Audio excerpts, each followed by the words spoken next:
Hi hello ನಮಸ್ಕಾರ ಸ್ನೇಹಿತರೆ. ಗೌರಿ ಕುರುಳಿಗೆ ತಾಳಿ ಕಟ್ಟೆ ಬಿಟ್ರ ವಿವೇಕ್ ಏನಾಯ್ತು, ಏನ್ ಕಥೆ, ಎಲ್ಲವನ್ನ ಕೂಡ ತಿಳ್ಕೋಬೇಕು ಅಂದ್ರೆ ಈಗಲೇ ನಮ್ಮ ಈ ಚಾನಲ್ನ ಸಬ್ಸ್ಕ್ರೈಬ್ ಮಾಡಿ, ಹಾಗೆ ಈ ಒಂದು ವಿಡಿಯೋವನ್ನು ಪೂರ್ತಿಯಾಗಿ ನೋಡೋದನ್ನ ಯಾವುದೇ ಕಾರಣಕ್ಕೂ ಕೂಡ ಮರಿಬೇಡಿ. ತನ್ನ ಮನೆಗೋಸ್ಕರ ಸಾಕಷ್ಟು ತ್ಯಾಗ ಮಾಡಿರ್ತಕ್ಕಂಥ ಗೌರಿ ಇಂದು ಕೂಡ ತನ್ನ ಅಕ್ಕನ ಜಾಗದಲ್ಲಿ ಹಸಿಮಣೆ ಏರಿ ಕುಳಿತುಕೊಂಡಿದ್ದಾಳೆ. ತನ್ನ ಅಮ್ಮನಿಗೆ ಪ್ರಾಣ ಭಿಕ್ಷೆಯನ್ನ ಕೊಟ್ಟಿದ್ದಾಳೆ ಗೌರಿ ಅಂತಾನೆ ಹೇಳ್ಬೋದು. ಇಲ್ಲಿ ಚಿನ್ಮಯಿ ತನ್ನ ಅಕ್ಕನ ಹುಡ್ಕೊಂಡು ಬರುವುದಕ್ಕೆ ಹೋಗಿದ್ದಾರೆ. ಚಿನ್ಮಯಿಯ ಒಂದು ಭರವಸೆಯಲ್ಲಿ ಕೊಳ್ತಿರ್ತಕ್ಕಂಥ ಗೌರಿ ನಿಜಕ್ಕೂ ಕೂಡ ಪೇಚಿಗೆ ಸಿಕ್ಕಾಕೊಂಡಿದ್ದಾರೆ. ಆದರೆ ಅಲ್ಲಿರ್ತಕ್ಕಂಥದ್ದು ಗೌರಿ ಅಂತಕ್ಕಂಥ ವಿಶ್ವ ಅಲ್ಲಿರ್ತಕ್ಕಂಥ ಯಾರಿಗೂ ಕೂಡ ಗೊತ್ತಿಲ್ಲ ಹೊರತಾಗಿ ಕಾಂತಲಕ್ಷ್ಮಿ ಹಾಗೆ ಅವರ ಯಜಮಾನರು ವೀರಣ್ಣವ್ರನ್ನ ಬಿಟ್ಟು. ಇಲ್ಲಿ ವೀರಣ್ಣವರು ಕೆಂಡವಾಗಿದ್ದಾರೆ. ಯಾವಾಗ ದಾರಿ ಮಾಡೋಕೆ ಅಂತ ಹೋದ್ರು ಆಗ್ಲೇ ಅವ್ರಿಗೆ ಗೊತ್ತಾಗೋಯ್ತು ಅದು ಗೌರಿ ಕೈ ಮೋನಿಕಾ ಕೈಯಲ್ಲ ಅಂತ. ಹಾಗಾಗಿ ಕಾಂತಲಕ್ಷ್ಮಿ ಅವ್ರ ಹತ್ರ ನಾನು ಸತ್ಯವನ್ನ ಹೇಳೇ ಬಿಡ್ತೀನಿ ಅಂತ ಹೇಳಿ ಹೊರಟು.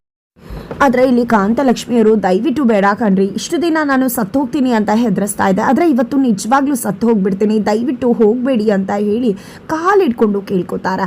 ಆದರೆ ಇಲ್ಲಿ ವೀರಣ್ಣವರು ಎಂಥ ಕೆಲಸ ಮಾಡಿಬಿಟ್ಟೆ ನೀನು, ಅಲ್ಲಿ ನಮ್ಮ ಮಗಳು ನಮಗೋಸ್ಕರ ನಮಗೆ ಅನ್ನ ಹಾಕಿದ ಮಗಳು, ನಮ್ಮ ಮನೇನ ಸಾಕಿದ ಮಗಳು, ಎಷ್ಟು ಕಷ್ಟ ಸುಖಕ್ಕಾಗಿದ್ದಾಳೆ ಅಂತ ಮಗಳಿಗೆ ಇವತ್ತು ಇಂಥ ಪರಿಸ್ಥಿತಿಯನ್ನು ತಂದುಬಿಟ್ಟಿಯಲ್ಲ ನೀನು ಅಂತ ಹೇಳಿ ಕೇಳಿದಾಗ ಹೌದು ನನ್ನಿಂದ ತಪ್ಪಾಗಿದೆ, ನಾನು ದೊಡ್ಡ ತಪ್ಪನ್ನೇ ಮಾಡಿದ್ದೀನಿ, ನಾನು ಇಲ್ಲ ಅಂತ ಹೇಳ್ತಾ ಇಲ್ಲ ಅಂತ ಕಾಂತಲಕ್ಷ್ಮಿ ಹೇಳ್ತಾರೆ. ದುಡ್ಡು ತಪ್ಪನ್ನೇ ಮಾಡಿದ್ದೀನಿ ಅಂತ ಹೇಳಿದ ಮೇಲೂ ಯಾಕೆ ಇದನ್ನೆಲ್ಲ ಹಾಕೋದಕ್ಕೆ ಬಿಟ್ಟಿದ್ಯಾ ನೀನು ಅಂತ ಹೇಳಿ ವೀರಣ್ಣವರು ಕೇಳಿದಾಗ ಇನ್ನೇನು ಮಾಡೋಕ್ಕಾಗತ್ತೆ, ನನಗೇನೂ ಮಾಡೋಕ್ಕಾಗದಿರೋ ಪರಿಸ್ಥಿತಿಯಲ್ಲಿದ್ದೀನಿ, ನಾನು ಸುಳ್ಳನ್ನು ಹೇಳಿ ನನ್ನ ಮಕ್ಕಳನ್ನ ಒಳ್ಳೆ ಮನೆಗೆ ಕೊಡಬೇಕು ಅಂತ ಯೋಚನೆ ಮಾಡಿದೆ, ನಾನು ಅನುಭವಿಸಿರೋ ಕಷ್ಟವನ್ನು ನನ್ನ ಮಕ್ಕಳು ಅನುಭವಿಸಬಾರ್ದು ಅಂತ ಹೇಳಿ ಶ್ರೀಮಂತರ ಮನೆಗೆ ನನ್ನ ಮಗಳನ್ನ ಮದುವೆ ಮಾಡಬೇಕು ಅಂದ್ಕೊಂಡೆ. ಅದೇ ರೀತಿಯಾಗಿ ಹಾರೋ ಹಕ್ಕಿ ರೀತಿ ಆಡ್ತಾ ಇದ್ದಾಗ ನನ್ನ ಮಗಳು ನನ್ನ ಜೊತೆಯಾಗೇ ಇದ್ಲು. ಆದರೆ ಮೇಲ್ಕೆ ಹೋದ ನಂತರ ನನ್ನ ಮಗಳು ನನ್ನ ಒಬ್ಳನ್ನೇ ಬಿಟ್ಟು ಹಾರಿಬಿಟ್ಲು. ಆದರೆ ಇವಾಗ ಏನು ಮಾಡೋದು, ನನಗೇನೂ ಮಾಡೋಕ್ಕಾಗದ ಪರಿಸ್ಥಿತಿಲಿದ್ದೀನಿ. ಈಗ ಗೌರಿ ಬಿಟ್ಟು ನನ್ನನ್ನು ಯಾರೂ ಕೂಡ ಕಾಪಾಡೋಕ್ಕಾಗೋದಿಲ್ಲ.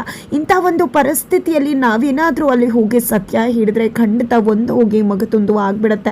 ಚಿನ್ಮಯಿ ಹೋಗಿದ್ದಾಳೆ, ಖಂಡಿತವಾಗ್ಲೂ ಚಿನ್ಮಯಿ ಮೋನಿಕಾನ ಕರ್ಕೊಂಡು ಬಂದೇ ಬರ್ತಾಳೆ, ಆಗ ಎಲ್ಲ ಕೂಡ ಸರಿ ಹೋಗುತ್ತೆ ಅಂತ ಹೇಳ್ತಾರೆ. ಏನು ಮಾತಾಡ್ತಿದ್ಯಾ, ಚಿನ್ಮಯಿ ಏನಾದರೂ ಕರ್ಕೊಂಡು ಬರಲಿಲ್ಲ ಅಂದರೆ ಆಗ ಗೌರಿ ಕತೆ ಏನು ಅಂತ ವೀರಣ್ಣವರು ಹೇಳಿದಕ್ಕೆ ಏನು ಮಾಡಬೇಕು ಅಂತ ನನಗೂ ಕೂಡ ಗೊತ್ತಿಲ್ಲ ಕಣ್ರಿ ಅಂತ ಹೇಳ್ತಿದ್ದಾರೆ. ಹಾಗಿದ್ರೆ ನೀನು ಹೇಳ್ತಿರೋದು ನನ್ನ ಮಗಳು ಗೊಂಬೆ ಮಾಡ್ತಾಳೆ ಮಣ್ಣಲ್ಲಿ, ಆದರೆ ಅದೇ ಗೊಂಬೆ ಮಣ್ಣಲ್ಲಿ ಮಾಡಿರೋ ಗೊಂಬೆ ರೀತಿ ಮೌನವಾಗಿ ಕುಳಿತುಕೊಂಡು ಎಷ್ಟು ಸಂಕಟ ಅನುಭವಿಸ್ತದಾಳು ಅಲ್ಲಿ. ನಿಜಕ್ಕೂ ನನ್ನ ಮಗಳಿಗೆ ಆ ವಿವೇಕ್ ಕಂಡ್ರೆ ಆಗೋದಿಲ್ಲ ಅಂಥದ್ರಲ್ಲಿ ಇವತ್ತು ಏನು ಮಾತಾಡದೆ ಮೌನವಾಗಿ ಎಲ್ಲವನ್ನ ಅನುಭವಿಸ್ತಾ ನಮಗೋಸ್ಕರ ಕಷ್ಟಪಡ್ತಿದ್ದಾಳೆ ಅಲ್ಲಿ.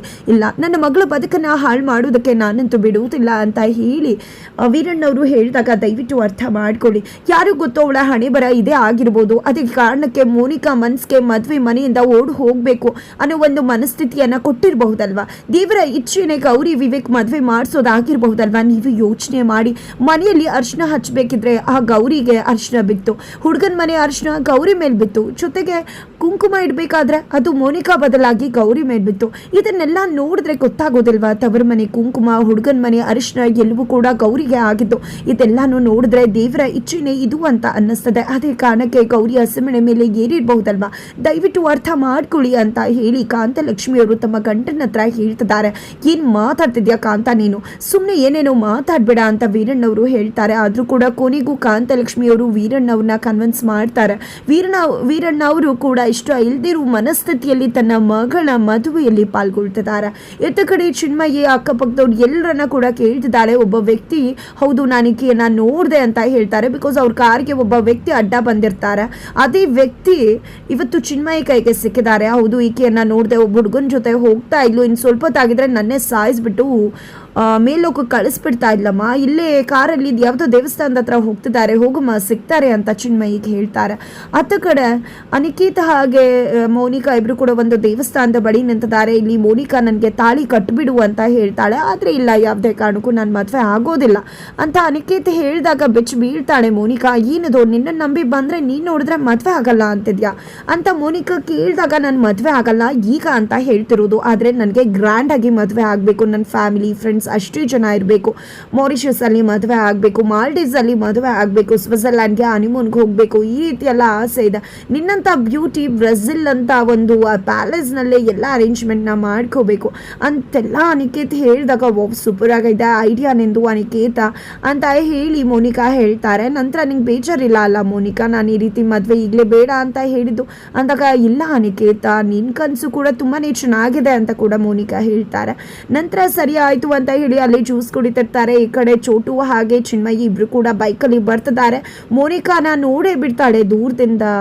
ಇಲ್ಲಿ ಚಿನ್ಮಯಿ ಮೋನಿಕಾ ಅಕ್ಕ ಅಂತ ಕಿಚ್ಕೋತದ್ದಾಗೆ ಮೋನಿಕಾ ಆಕೆಯನ್ನ ನೋಡಿದೆ, ಬಾ ಅನಿಕೇತ್ ಮೊದಲು ಕಾರ್ ತೆಗಿ, ಮೊದಲು ಇಲ್ಲಿಂದ ಹೋಗಬೇಕು ಅಂತ ಹೇಳಿ ಅನಿಕೇತ್ ಜೊತೆ ಅಲ್ಲಿಂದ ಹೊರಟೇ ಬಿಡ್ತಾಳೆ. ಈ ಕಡೆ ಮೋನಿಕಾನ ಹುಡುಕಿ ಬರ್ತಿರ್ತಕ್ಕಂತಹ ಚಿನ್ಮಯಿ ಕೂಡ ಹಿಂದೆನೆ ಬರ್ತಿದ್ದಾಳೆ. ನಂತರ ಏನಕ್ಕೆ ಇಷ್ಟು ಅರ್ಜೆಂಟ್ ಮಾಡ್ತಾ ಇದೆಯಾ ಮೋನಿಕಾ ಅಂತ ಅನಿಕೇತ್ ಕೇಳಿದಕ್ಕೆ, ಯಾಕೆ ಅಂತ ಕೇಳ್ತಿದ್ಯಲ್ಲ ನೀ ಹಿಂದೆ ಬರ್ತಿರೋದು ಯಾರಂತ ಅನ್ಕೊಂಡೆ, ನನ್ನ ಬಾಡಿ ಗಾರ್ಡ್ ನನ್ನ ನಮ್ಮನೆ ಕಳಿಸಿದ್ದಾರೆ ಅನ್ಸುತ್ತೆ ಅಂತ ಹೇಳಿ ತಂಗಿನೇ ಬಾಡಿ ಗಾರ್ಡ್ ರೀತಿ ಮಾತಾಡ್ತಿದ್ದಾಳೆ ಇಲ್ಲಿ ಮೋನಿಕಾ. ಅಯ್ಯೋ ಅದಕ್ಕೆ ಯಾಕೆ ತಲೆ ಕೆಡ್ಸ್ಕೋತಾ ಇದೆಯಾ, ಸುಮ್ಮನೆ ನಡಿ ಹೋಗೋಣ, ಏನೂ ಆಗಲ್ಲ ಅಂತಿದ್ದಾಗೆ ಬೈಕ್ ಹತ್ರ ಬಂದೇ ಬಿಡುತ್ತೆ. ತಕ್ಷಣ ನೋಡು ಈಗೇನು ಮಾಡ್ತೀನಿ ಅಂತ ಹೇಳಿ ಕಾರ್ಗೆ ಬ್ರೇಕ್ ಹಾಕ್ತಾರೆ. ಹುಡುಗಿ ಬಂದು ಕಾರ್ಗೆ ಗುದ್ದುತ್ತೆ, ಕೆಳಗಡೆ ಬಿದ್ದು ಪೆಟ್ಟಾಗುತ್ತೆ.